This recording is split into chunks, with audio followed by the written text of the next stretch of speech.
अन्नबिय्यु OLA bill मुअमिनीना मिन अनफुसिहिम व अज़वाजुहु उम्महातुहुम। सदक़ल्लाहुल अलियुल अज़ीम। हाज़िरीन मजलिस सामीन कलाम, रसूलुल्लाह सल्लल्लाहु अलैहि वसल्लम जी यतीमी जो ही तज़किरो हली रहियो हुयो। नबी सल्लल्लाहु अलैहि वसल्लम 8 सालनि जा हुया त ॾाॾा अब्दुल मुत्तलिब बि हिन फ़ानी दुनिया मां छॾे वियो।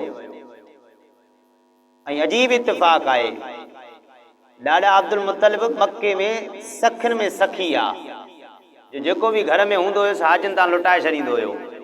जेको बि घर में हुजे ते ग़रीब बंदा लुटाए छॾींदो हुयो। जंहिं साल ॾाॾा अब्दुल मुत्तलिब जी वफ़ात थी आहे उन ई साल में सखी हातिम ताई जी वफ़ात थी आहे। सखी हातिम ताई जेको ॿुधंदा आहियूं इहो नबी सल्लल्लाहु अलैहि वसल्लम जे बचपन जे ज़माने ताईं हुयो। माना नबी सल्लल्लाहु अलैहि वसल्लम 8 सालनि जा हुया त सम्झ त ॾाॾा अब्दुल मुत्तलिब जी जंहिं साल वफ़ात थी आहे उन ई साल सखी हातिम ताई जी वफ़ात थी आहे। ऐं हिन जो पुटु हुयो हज़रत अदी बिन हातिम रज़ी अल्लाह ताला अन्हु। इहो नबी सल्लल्लाहु अलैहि वसल्लम ते ईमान आणे करे मुस्लमान थियो हुयो। सखी हातिम ताई जो पुटु। भला सखी हातिम ताई त नबी सल्लल्लाहु अलैहि वसल्लम माना 8 सालनि जी उमिरि जा आया त सखी हातिम ताई हिन दुनिया में हलियो वियो। उलमा फरमायो ईसाई मज़हब ते हुयो सखी हातिम ताई। बहरहाल जंहिंजी जेका ख़ूबी हुजे अगरचे दुश्मनी छो न हुजे उनजी उहा ख़ूबी मञणु मुराद आहे। सखी हातिम ताई अगरचे ईसाई हुयो या ॿिए मज़हब ते हुयो पर तॾहिं बि सखिन में वॾो हुनजो हिकिड़ो नालो हुयो ऐं उहो वाक़ई सखी मुड़ुसु हुयो। बहरहाल जंहिं साल ॾाॾा अब्दुल मुत्तलिब जी वफ़ात थी उन साल सखी हातिम ताई जी बि वफ़ात थी। उन साल जेको आहे त आदिल बादशाह नौ शेरवां जी बि वफ़ात थी। हिकिड़ो बादशाह हुयो आदिल। त बहरहाल ॾाॾा अब्दुल मुत्तलिब जी वफ़ात थी। ख़्वाजा अबू तालिब हथु रखियो ऐं रसूलुल्लाह सल्लल्लाहु अलैहि वसल्लम उनजे हेठां तरबियत में आया ऐं अल्लाह जे रसूल सल्लल्लाहु अलैहि वसल्लम जी हक़ीक़ी तरबियत अल्लाह ताला कई। पर दुनिया जे असबाबनि में ॾाढो बि हलियो वियो। हाणे सम्झो त ख़्वाजा अबू तालिब जो हथु हुयो ऐं बहीरा राहिब सां बि होॾे मुलाक़ात थी वई। रसूलुल्लाह सल्लल्लाहु अलैहि वसल्लम वापसि आया ऐं रसूलुल्लाह सल्लल्लाहु अलैहि वसल्लम ॾिठो ख़्वाजा अबू तालिब ग़रीब आहे, हुनजो अहलो अयाल वॾो आहे। तंहिंजे कारण नबी सल्लल्लाहु अलैहि वसल्लम ख़्वाजा अबू तालिब खे चयो त चाचा जेकॾहिं मूंखे चओ त मां बि मज़दूरी वग़ैरह कयां त ख़्वाजा अबू तालिब चयो त सुणा तूं मज़दूरी न कर, तूं ॿियो कमकार न कर, तूं असां सां गॾु हुजे इहो ई काफ़ी आहे, तुंहिंजूं बरकतूं ई काफ़ी आहिनि, तूं कमकार बहरहाल न कर। त रसूलुल्लाह सल्लल्लाहु अलैहि वसल्लम फरमायो तव्हांखे बि अहलो अयाल आहे ऐं तव्हां उमिरि बि तव्हांजी वॾी थी चुकी आहे। तंहिंजे करे मुंहिंजी दिलि चए थी त मां कुझु मज़दूरी वग़ैरह कुझु कमु कयां। पोइ नबी सल्लल्लाहु अलैहि वसल्लम अरबनि जूं जेको आहे त ॿकरियूं चारींदा हुआ नबी सल्लल्लाहु अलैहि वसल्लम। पोइ जेका नबी सल्लल्लाहु अलैहि वसल्लम खे मज़दूरी मिलंदी हुई उहा अची करे ख़्वाजा अबू तालिब पंहिंजे चाचे खे ॾींदा हुआ। ऐं ॿकरियूं चारण सिर्फ़ु नबी सल्लल्लाहु अलैहि वसल्लम जी न बल्कि कमो बेश 1.25 लख अंबिया जी सुन्नत रही चुकी आहे ॿकरियूं चारण। अल्लाह ताला हिकिड़ो नबी खे हिकिड़ो तौरु तरीक़ो अल्लाह ताला सम्झाईंदो आहे त जीअं जानवर आहिनि न, जानवरनि में सभ खां घणे में घणो ॾिंगे में ॾिंगो जेको जानवर आहे उहो ॿकरी आहे। ॾिंगे में ॾिंगो हेॾा टप ॾे त वरी हीअं भॼी वञे, वरी होॾो वटि त हीअं भॼी वञे, वरी होॾो वटि त हीअं भॼी वञे, जल्द में जप खाई पहाड़ ते चढ़ी वञे, हेॾो भितियुनि ते जंप खाए वरी हेॾो भॼी वञे। वरी जेतिरी हरकतण आहे एतिरो वरी नाज़ुक जानवर बि इहो ई आहे। जेतिरी ॿकरी हरकतण हूंदी आहे एतिरी वरी नाज़ुक बि हूंदी आहे। हिकिड़ो जो वञे सम्झ त लठ हणे ते त उहा ॿकरी हली वञे। ग़ालिबन बचपन में बचपन जा अहिड़ा को ज़हन त न आहे जो बचपन जो सॼो मूंखे वाक़ियो यादि हुजे। शायदि कि बचपन में मां बि हिकिड़ी ॿकरी जंहिंखे का लठ लॻी वई उन हिकिड़ी सिर्फ़ु लकुण जे चबुक लॻण सां उहा ख़तमु थी वई ॿकरी। अर्ज़ु इहो मतिलबु ॻाल्हि हिकिड़ो सम्झाया थो ॿकरी नाज़ुक आहे, थोरो हुनखे रुॻो अची वञे त ॿकरी हली वञे। त बहरहाल त नबियनि जी इहा सुन्नत रही चुकी आहे ॿकरनि खे जेको आहे त चारण। ऐं अहिड़ी तरह सां अल्लाह ताला इहो पैगाम ॾींदो आहे त ॿकरी ॾिसो हरकतण आहे, अहिड़ी तरह सां नबियो तव्हांजूं उम्मतियूं बि हरकतण हूंदियूं। ताकि मूसा अलैहिस्सलाम जी उम्मत ॾिसो जो मूसा अलैहिस्सलाम सां थोरी थोरी ॻाल्हियुनि ते जेको आहे त बहस मुबाहिस आहे। मूसा अलैहिस्सलाम खे क़ौम मने कोन पई। अहिड़ी तरह सां नबी सल्लल्लाहु अलैहि वसल्लम जे फरमायो जेको आहे त मुंहिंजे भाउ मूसा अलैहिस्सलाम जी छा ॻाल्हि कजे जो हुनखे ॾाढो क़ौम सतायो। जो अल्लाह जो नबी हज़रत मूसा अलैहिस्सलाम जेको आहे त हुनजी क़ौम एॾी त जेका आहे त फहाशिण हुई जो बिना लिबास जे जेको आहे त उहे तड़ वग़ैरह करनि। हज़रत मूसा अलैहिस्सलाम हयादार कपिड़नि सां ऐं पर्दे में जेको आहे त गुस्ल वग़ैरह करे। क़ौम सम्झो त हज़रत मूसा अलैहिस्सलाम खे का बीमारी आहे नऊज़ बिल्लाह, पोइ अल्लाह तबारक व तआला पत्थर खे हुकुम ॾिनो। हे हदीस पाक जा लफ़्ज़ आहिनि। अल्लाह ताला जेको मूसा अलैहिस्सलाम कपिड़ा लाइ पत्थर ते रखिया, मूसा अलैहिस्सलाम गुस्ल फरमाए रहिया हुया त उहो पत्थर जेको आहे पत्थर खे जो अल्लाह ताला हुकुम ॾिनो त पत्थर हलंदो वियो वञी जिते क़ौम बीठी हुई उते वञी करे पत्थर बीठो। मूसा अलैहिस्सलाम बि जेको आहे त पत्थर खे चंबियो, ए मुंहिंजा पत्थर मूंखे पंहिंजा कपिड़ा वापसि ॾे। मूसा पत्थर जे कढ पियो अचे। वञी करे जॾहिं क़ौम में पहुतो, पोइ क़ौम ॾिठो त मूसा अलैहिस्सलाम खे अल्लाह ताला कामिल मर्द बणायो आहे। मूसा अलैहिस्सलाम में कोई नुक्स कोन्हे को। पोइ हदीस पाक में अचे मूसा अलैहिस्सलाम जज़्बाती त हुयो न, हालांकि पत्थर खे हुकुम अल्लाह जो हुयो। पोइ मूसा अलैहिस्सलाम ॿ टे जेको आहे त पत्थर खे अञा लठियूं वाहे कढियूं त मुंहिंजा कपिड़ा छो खणी आया। त बहरहाल अर्ज़ु इहो पिया कयूं त मूसा अलैहिस्सलाम जी क़ौम ॾिंगी, ॿियनि नबियनि जूं क़ौमां ॾिंगियूं। हता की तव्हांखे अहिड़ा वाक़िया मिलंदा अंबिया जा जो क़ौमनि नबियनि खे एतिरो सतायो हता की नबियनि खे शहीद बि करे विधऊं। बनी इसराइल जा ॾिसो क़ुर में इहे वाक़िया मज़कूर आहिनि त बनी इसराइल जेका अहिड़ी ॾिघी क़ौम जंहिं हिकिड़े ॾींहं में सम्झ त पंहिंजा जेको आहे त खोड़ नबी जेको आहे त शहीद करे ॾिना। खोड़ नबी जेको आहे त हिकु मन हुननि खे शहीद करे वरी जेको आहे त कारोबार करणु लॻा। ख़बर ई न पई पए त हिन को जुर्म कयो आहे। अर्ज़ु करण जो मतिलबु इहो आहे त नबियनि खे उम्मतूं ॾिंगियूं ॾिंगियूं मिली वयूं खोड़ नबियनि खे। त अल्लाह ताला बकरियूं नबियनि जे हवाले करे इहा रहनुमाई पियो ॾे त जीअं बकरी ॾिंगी हूंदी आहे ईअं क़ौमां बि तव्हांजूं ॾिंगियूं ईंदियूं, पर जीअं बकरी जे मथां नरमी सां हथु रखिबो आहे, हुनखे थोरो चाबुक करायो त बकरी ख़तमु थींदी, अहिड़ी तरह सां उम्मतुनि जे मथां बि बर्दाश्त नरमी दरगुज़र जो तव्हां हथु रखिजो। अल्लाह जे नबी सल्लल्लाहु अलैहि वसल्लम खां पुछा कयो, या रसूल अल्लाह सल्लल्लाहु अलैहि वसल्लम सभ खां वधीक तकलीफ़ां कंहिंखे आयूं? अल्लाह जे नबी सल्लल्लाहु अलैहि वसल्लम फरमायो सभ खां घणे में घणियूं तकलीफ़ां जेको आहिनि त नबियनि खे आयूं आहिनि। नबी साईं खां पुछा कयो साईं पोइ? नबी साईं फरमायो जेतिरो माण्हू नबियनि जे वेझो हूंदो ओतिरियूं हुननि खे तकलीफ़ां घणियूं ईंदियूं। जेतिरो नबियनि खे वेझो हूंदो ओतिरियूं हुननि खे तकलीफ़ां घणियूं हूंदियूं। तव्हां सहाबा जी ज़िंदगी ते नज़र कयो, जेतिरा सहाबा नबी सल्लल्लाहु अलैहि वसल्लम जे वेझो ईंदा हुआ ओतिरियूं सहाबा खे तकलीफ़ां घणियूं मिलियूं। ख़ुसूसी तौर ते इस्लाम जी इब्तिदा में नबी सल्लल्लाहु अलैहि वसल्लम जंहिं महिल नुबूअत जो ऐलान कयो हुयो उन वक़्तु त सम्झ त कोई सम्झ जे करे कोई कलमे जी दावा पियो करे नबी जे वेझो पियो थिए सम्झ त हुन पंहिंजे मौत खे दावत ॾेई छॾी।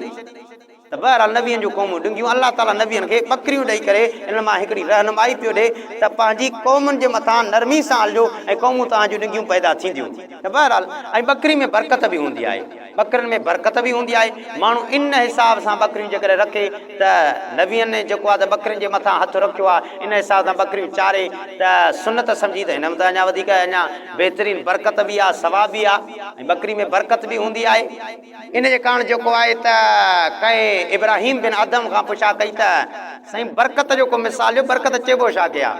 हज़रत इब्राहिम बिन आदम फरमायो त बरकत जेकॾहिं ॾिसणी थी त बकरियुनि में ॾिस जो अल्लाह ताला हुन में बरकत रखी छॾी आहे। जो तूं कुती खे बि ॾिस ऐं बकरी खे बि ॾिस, बकरी जेको आहे त 2 फर ॾिए थी ऐं कुती ॾिस त 6-8 फर ॾेई थी अचे ऐं कोइबो कंहिंखे आहे, बकरी खे कोइबो आहे। पर ॾिस कुती खे कोइबो बि न आहे, बच्चा बि हुनजा घणा था अचनि, बकरी 2 फर थी ॾे, बकरी खे कुठो थो वञे तॾहिं बि धण कंहिंजा हूंदा आहिनि, बकरियुनि जा हूंदा आहिनि, कुतियुनि जा तॾहिं बि धण न हूंदा आहिनि। इब्राहिम बिन आदम फरमायो इनखे बरकत चइबो आहे। त हे अहिड़ो माल आहे जंहिंमें अल्लाह ताला बरकत रखी छॾी आहे। वजह छा आहे? वजह इहो आहे जो बकरी राति जे पहिरें हिसे में सुम्ही पवंदी आहे त तहजुद वारे वक़्त में उथंदी आहे, कुतो सॼी राति जाॻंदो आहे तहजुद वारे वक़्त में सुम्ही पवंदो आहे। त बहरहाल बकरी में हिकिड़ी अल्लाह ताला हिकिड़ी बरकत रखी आहे। नबी सल्लल्लाहु अलैहि वसल्लम जे जेको आहे त अहादीस मां मालूम थो थिए त नबी सल्लल्लाहु अलैहि वसल्लम उन ज़माने में जंहिं महिल ख्वाजा अबू तालिब जी निगरानी जे हेठां हुया त उन ज़माने में रसूलुल्लाह सल्लल्लाहु अलैहि वसल्लम जन बकरियूं चारियूं ऐं जेका मज़दूरी मिलंदी हुई उहा ख्वाजा अबू तालिब खे ॾींदा हुया। बहरहाल त अहिड़ी तरह सां नबी सल्लल्लाहु अलैहि वसल्लम जो इहो वक़्तु गुज़रंदो रहियो।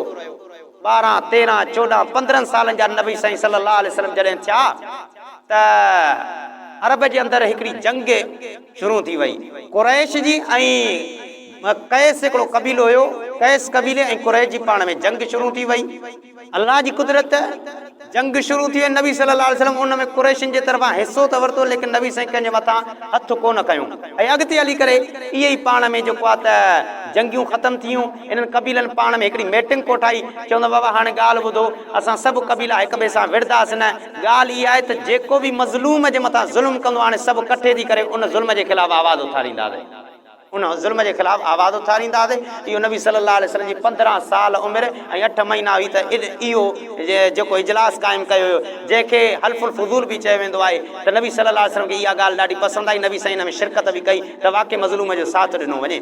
नबी सल्लल्लाहु अलैहि वसल्लम जी जॾहिं 23 साल उमिरि थी, अल्लाह जा रसूल सल्लल्लाहु अलैहि वसल्लम जॾहिं 23 सालनि जी उमिरि जा आया त मके में बीबी खदीजतुल कुबरा हुई। तव्हांखे रसूलुल्लाह सल्लल्लाहु अलैहि वसल्लम जी पहिरीं घरवारी बीबी खदीजतुल कुबरा, अल्लाह ताला बीबी खदीजा खे एॾो त माल ॾिनो हुयो जो उलमा फरमाइनि था हिक तरफ़ सॼे मके वारनि जो माल कठे कयो वञे, ॿी तरफ़ बीबी खदीजा जो माल कठो कयो वञे, एॾी उहा अमीराणी हुई, वापार हुनजो हलंदो हुयो। पोइ उहा माण्हुनि खे ॾींदी हुई पैसा, त बाबा इहो वञी करे वापार करे अचो, पोइ जेको नफ़ो पए त एतिरो नफ़ो तव्हां एतिरो मां, या कंहिंखे मज़दूरी ॾींदी, को मुलाज़िम कंदी त वञी करे वापार करे, या औरत ज़ात आहे औरत त वापार कोन कंदी। पोइ जॾहिं ख़बर पियसि त मके में हिकिड़ो शख़्स आहे जंहिंखे काइनात मोहम्मद थी चए सल्लल्लाहु अलैहि वसल्लम, वॾो इंसाफ़ वारो आहे, वॾो अख़लाक वारो आहे। पोइ अम्मा ख़दीजा सोचियो त भला इनखे बि चई ॾिसां त इहो बि वापार करे अची ॾिसां कीअं थो थिए कमु। त रसूलुल्लाह सल्लल्लाहु अलैहि वसल्लम खे चए त साईं तव्हां जेकॾहिं मुंहिंजे तरफ़ां वञो शाम ॾोंहुं वापार करे अचो, मां तव्हांखे हिकिड़ो ग़ुलाम बि ॾियां थी, मैसरा इहो तव्हां सां गॾु हलंदो, पोइ वापार तव्हां करे अचो, हुन में फ़ाइदो ॾिसूं त घणो थो पए। नबी सल्लल्लाहु अलैहि वसल्लम जेको आहे त जेको माल हुयो मिल्कियत, उहो माल खणी करे विया। नबी सल्लल्लाहु अलैहि वसल्लम सां अम्मा ख़दीजा जो हिकिड़ो ग़ुलाम हुयो मैसरा, उहो बि गॾु हलियो। अम्मा ख़दीजतुल कुबरा हुनखे चयो त मैसरा हे शख़्स जेको आहे रसूलुल्लाह सल्लल्लाहु अलैहि वसल्लम, तंहिंमहिल त रसूलुल्लाह खे नबूवत कोन मिली हुई, त हिन मोहम्मद सल्लल्लाहु अलैहि वसल्लम जो ख़्याल बि कजांइ ऐं ॾिसजांइ त हिनजी हलणी चलणी कीअं आहे। त मैसरा खे हज़रत अम्मा ख़दीजा मोकिलियो त हिनखे रसूलुल्लाह सल्लल्लाहु अलैहि वसल्लम सां गॾु वञे। त उहो मैसरा ग़ुलाम रसूलुल्लाह सल्लल्लाहु अलैहि वसल्लम सां शाम जे तरफ़ वियो। उन ज़माने में ग़ुलाम जी का हैसियत ई कोन हूंदी हुई, नौकरनि जी उन खां कमु करायो वेंदो हुयो। रसूलुल्लाह सल्लल्लाहु अलैहि वसल्लम सां जॾहिं हलियो त नबी सल्लल्लाहु अलैहि वसल्लम उन ग़ुलाम खे जॾहिं पाण खाइनि था नबी सल्लल्लाहु अलैहि वसल्लम, त उन ग़ुलाम खे गॾु था खाराइनि। नबी साईं जेको कमु पाण करनि था त उन ग़ुलाम खे उन में गॾु शरीक था करनि। ऐं नबी सल्लल्लाहु अलैहि वसल्लम सम्झ त उते विया, उते वॾो वापार कयूं, नबी साईं सल्लल्लाहु अलैहि वसल्लम जो माल विकामजी वियो, वॾो नफ़ो पियो। नबी सल्लल्लाहु अलैहि वसल्लम खे जेके पैसा मिलिया वरी उन्हनि जो उतो माल ख़रीद करे नबी साईं फरमा हे वञी करे वरी मके में विकिणंदासीं। जॾहिं आयो त उहो ग़ुलाम हैरान थी वियो त नफ़ो बि वधीक पियो आहे ऐं हिन जहिड़ो शख़्स मां किथे ॾिठो ई कोन्हे को, मां ग़ुलाम खे कोई हैसियत नथो ॾे, हिन शख़्स मूंखे पाण सां गॾु विहाए करे खारायो आहे। अम्मा ख़दीजा ॾे वापसि आयो, चयो अम्मा साईं हीअ ॻाल्हि हीअं हुई त हे शख़्स वॾो अमानतदार आहे। अम्मा ख़दीजतुल कुबरा ॾिठो त ज़िंदगी में कॾहिं बि कंहिं बि शख़्स एॾो वापार में फ़ाइदो न ॾिनो जहिड़ो पाक मुहम्मद मुस्तफ़ा सल्लल्लाहु अलैहि वसल्लम जे वापार हुनखे फ़ाइदो ॾिनो। अम्मा ख़दीजा कुझु अरसो गुज़रियो, 23 साल नबी साईं जी ज़िंदगी उमिरि मुबारक हुई। जॾहिं 25 साल नबी सल्लल्लाहु अलैहि वसल्लम जी उमिरि मुबारक थी त अम्मा ख़दीजतुल कुबरा अमीराणी त हुई, हुन ॾे वॾे वॾे सरदारनि जा रिश्ता आया, लेकिन कंहिंसां बि शादी न पई करे। हालांकि अम्मा ख़दीजतुल कुबरा जा पहिरियां 2 मुड़ुस थी चुका आहिनि, माना उन्हनि जो बेवा हुई, उन्हनि जी औलाद बि हुयसि, पहिरियां माना 2 मुड़ुस थी चुका अथसि। त हे माना 40 सालनि जी उमिरि अथसि। जेके रिश्ता अचनि पिया अमीरनि जा उहे ठुकराए बि चए मां कंहिंसां बि निकाह न कंदमि। ओचितो हिनखे ख़्यालु आयो अम्मा ख़दीजतुल कुबरा खे एॾो वॾी अज़मत वारो अमानत वारो हे जंहिंमें सिफ़तूं आहिनि इहो वधीक शान वारो हूंदो, जेकॾहिं इन सां मुंहिंजो निकाह थी वञे। अम्मा ख़दीजतुल कुबरा पाण ज़ाहिर कई इहा ॻाल्हि। उनजी हिकिड़ी सहेली संगत्याणी हुई बीबी नफ़ीसा, हुनखे चवनि था त उनखे चए त जेकॾहिं तूं वञी करे रसूलुल्लाह सल्लल्लाहु अलैहि वसल्लम खे वञी करे इहो पैगाम ॾे त जेकॾहिं निकाह थी वञे कंहिं तरीक़े सां वञी करे कमु ठाहे, उनखे रसूलुल्लाह खे कंहिं तरीक़े सां आगाह करे। त उहा बीबी नफ़ीसा आई रसूलुल्लाह सल्लल्लाहु अलैहि वसल्लम खे अची करे अर्ज़ु करणु लॻी, या रसूलुल्लाह तव्हांजी अल्हम्दुलिल्लाह उमिरि बि थी वई आहे, जेकॾहिं तव्हां हाणे निकाह कयो। नबी सल्लल्लाहु अलैहि वसल्लम जी उन वक़्तु उमिरि 25 साल हुई, ऐं जवानी 25 साल। अरबनि जे अंदरि ईअं हूंदो हुयो, गरम इलाइक़ो, अरबनि जे अंदरि मिंट में माण्हू जेको आहे त पको ऐं वॾो थी वेंदो हुयो, त उतां जो खाधो खुराक अहिड़ी हूंदी, माना सम्झो त खारकूं गरम। त नबी सल्लल्लाहु अलैहि वसल्लम जी 25 साल उमिरि, अम्मा ख़दीजतुल कुबरा जी 40 साल उमिरि। नबी सल्लल्लाहु अलैहि वसल्लम उन खां पुछा कयो बीबी नफ़ीसा खां, ॾे त ख़बर भला निकाह कंहिंसां मां कयां, मां वटि न का दौलत आहे न छा आहे। त उन चयो त बीबी ख़दीजा सां तव्हां निकाह कयो। त रसूलुल्लाह फरमायो उहो वॾी अमीराणी आहे, मां उन सां कीअं निकाह कयां, मूं वटि कुझु आहे ई कोन। त उन बीवी नफ़ीसा चो त साईं बीवी ख़दीजा पाण ई उतां न्यापो मोकिलियो आहे, जेकॾहिं तव्हां राज़ी आहे त उहा बि राज़ी आहे। नबी सल्लल्लाहु अलैहि वसल्लम फरमायो जेकॾहिं ख़दीजतुल कुबरा राज़ी आहे त मां मुहम्मद बि राज़ी आहियां, जेकॾहिं उहा राज़ी आहे त मां मुहम्मद बि राज़ी आहियां। नबी सल्लल्लाहु अलैहि वसल्लम जन आया, नबी सल्लल्लाहु अलैहि वसल्लम जन जॾहिं आया त नबी साईं सां गॾु ख्वाजा अबू तालिब हज़रत अली साईं जो पीउ यानी नबी साईं जो हिकिड़ो चाचो, ॿियो हज़रत हमज़ा बि नबी साईं सां गॾु हुयो। इहे ॿई आया नबी सल्लल्लाहु अलैहि वसल्लम खे वठी करे हज़रत ख़दीजा ॾे, ऐं हज़रत ख़दीजा सां वर्का बिन नौफल ऐं असद बिन उज़्ज़ा इहे ॿ शख़्स हज़रत ख़दीजा सां मौजूदु हुया। नबी सल्लल्लाहु अलैहि वसल्लम जो निकाह तय थियो। किन उलमा फरमाए त सम्झो त उन वक़्तु जेको आहे त अरबनि में उठ घणा हूंदा हुया, अरबनि में उठ घणा हूंदा हुया, माना आम तौर ते जेको बि माण्हू हुजे उन वटि उठ घणा हूंदा हुया। त उन वक़्तु माना नबी सल्लल्लाहु अलैहि वसल्लम जे तरफ़ां 40 उठ तय थी आहे, 40 उठ माना अरबनि में उठ घणा हूंदा हुया। त बहरहाल वरना उठ अरबनि में घणा हूंदा हुया, इन हिसाब सां 40 उठ तय कया विया। माना आम तौर ते नबी सल्लल्लाहु अलैहि वसल्लम फ़ख्र तौर पंहिंजो महर जेको आहे त ॿुधाइण जे कारण नबी साईं मना कयो आहे। बाज़ औक़ात ईअं हूंदो आहे न 50 तोला सोन, जीअं माण्हुनि खे ख़बर पए त हे एॾो माना हिननि महर रखियो आहे। नबी साईं फरमायो फ़ख्र तौर महर मुक़रर न कंदा कयो। हे अरबनि में हिकिड़ो दस्तूर हूंदो, उठ घणा हूंदा, नबी साईं 40 उठ रखिया। बहरहाल नबी सल्लल्लाहु अलैहि वसल्लम जो निकाह थी वियो। निकाह जा शायदि केरु हुया, हज़रत अबू बकर बि हुयो, हज़रत हमज़ा बि मौजूदु हुयो। निकाह में हज़रत अबू बकर उते मौजूदु हुयो शायदि तौर। नबी सल्लल्लाहु अलैहि वसल्लम सां जंहिं महिल आया हज़रत हमज़ा आयो, ऐं अहिड़ी तरह सां जेको आहे त ख्वाजा अबू तालिब हुयो, ऐं अहिड़ी तरह सां हज़रत अबू बकर सिद्दीक़ रज़ी अल्लाह ताला नबी शायदि तौर मुक़रर हुयो। नबी सल्लल्लाहु अलैहि वसल्लम जो निकाह जो ख़ुतबो हज़रत अली साईं जे पीउ पढ़ियो आहे। निकाह जो ख़ुतबो ख्वाजा अबू तालिब पढ़ियो आहे। पहिरियों नबी साईं जो निकाह जो ख़ुतबो ख्वाजा अबू तालिब पढ़ियो आहे, हज़रत अली साईं जे पीउ। ऐं अहिड़ी तरह सां ॿियो नबी सल्लल्लाहु अलैहि वसल्लम जी तारीफ़ में हिकिड़ो ख़ुतबो जेको आहे त अम्मा ख़दीजतुल कुबरा जे तरफ़ां जेको हुयो वर्का बिन नौफल उन पढ़ियो। ऐं अहिड़ी तरह सां जेको आहे त इहो निकाह तय थी वियो। उन खां बाद में रसूलुल्लाह सल्लल्लाहु अलैहि वसल्लम जी ज़िंदगी अम्मा ख़दीजतुल कुबरा सां शुरू थी। अंदाज़ो कयो नबी सल्लल्लाहु अलैहि वसल्लम जा 9 निकाह हुया, नबी सल्लल्लाहु अलैहि वसल्लम जा 9 निकाह, ऐं 2 नबी सल्लल्लाहु अलैहि वसल्लम जूं बानियूं हुयूं। किन उलमा फरमाई 11, लेकिन जमहूर जो जेको राजू कौल आहे त उहो उलमा फरमाईंदा त 9 नबी साईं जा निकाह आया। जेसीं ताईं अम्मा ख़दीजतुल कुबरा मौजूदु हुई तेसीं ताईं नबी साईं ॿियो को निकाह ई कोन कयो आहे। नबी सल्लल्लाहु अलैहि वसल्लम सां अम्मा ख़दीजतुल कुबरा 25 साल गॾु गुज़ारिया आहिनि। नबी सल्लल्लाहु अलैहि वसल्लम सां अम्मा ख़दीजतुल कुबरा 25 साल निकाह खां बाद गॾु गुज़ारिया आहिनि। नबी सल्लल्लाहु अलैहि वसल्लम जी उमिरि 50 साल आहे त अम्मा ख़दीजतुल कुबरा पोइ वफ़ात कई आहे। ऐं नबी साईं 25 सालनि में नबी सल्लल्लाहु अलैहि वसल्लम ॿियो निकाह कयो ई कोन्हे। अम्मा ख़दीजतुल कुबरा सां इहा मुहबत जी अलामत हुई। नबी सल्लल्लाहु अलैहि वसल्लम खे त दौलत जी का परवाह ई कोन हुई। अल्लाह ताला त इहा अल्लाह ताला हिकिड़ी पेशकश कई, सोना चए त जबलनि खे सोनो बणाए छॾिया, लेकिन नबी साईं सल्लल्लाहु अलैहि वसल्लम खे दौलत जी लालच कोन हुई। नबी सल्लल्लाहु अलैहि वसल्लम ॾिठो त हिन ज़माने में ख़दीजतुल कुबरा मूंसां घणो साथ ॾिनो आहे, तंहिंजे कारण बहरहाल हुज़ूर सल्लल्लाहु अलैहि वसल्लम जा 9 निकाह हुया। पहिरियों निकाह अम्मा ख़दीजतुल कुबरा सां हुयो। अम्मा ख़दीजतुल कुबरा जी मौजूदगी में नबी सल्लल्लाहु अलैहि वसल्लम ॿियो कोई बि निकाह न कयो। बाद में नबी साईं ॿिया निकाह कया आहिनि, अम्मा आशा वारनि सां या ॿियनि सां नबी सल्लल्लाहु अलैहि वसल्लम बाद में निकाह कया आहिनि। बहरहाल त हिन ते जेको आहे त दुश्मन इस्लाम जा जेके आहिनि त यहूदी नसारा या ॿिया मुशरिक या अहिड़ी तरह सां दहरियत वारा उहे सुवाल कंदा त बाबा तव्हांजो जेको नबी हुयो नऊज़ बिल्लाह जेको आहे त नक़ले कुफ़र कुफ़र नबाशत एॾियूं घरवारियूं छो एॾा निकाह छो कयईं, माना 9 निकाह छो कयईं?